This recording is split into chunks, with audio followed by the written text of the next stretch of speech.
ഈ തടി ഇപ്പൊ വന്നതേ തടി വന്നത് നമ്മുടെ തമിഴ്നാട്ടിൽ നിന്നാ വന്നത്.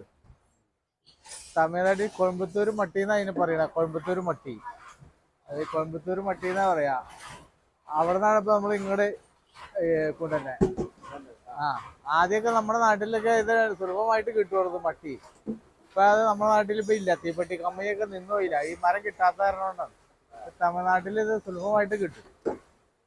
അവിടെ ആണെങ്കിൽ ഇപ്പൊ വിലയിലൊന്നും മാറ്റമില്ല, എന്നാലും മരം നല്ല കിട്ടും. നല്ല വിനിയറ ഇത്, ഇതിന്റെ വിനിയർ നല്ല പൈസ കിട്ടും. പ്ലൈവുഡ് ഉണ്ടാക്കാൻ നല്ല സാധനമാണ് ഇത്.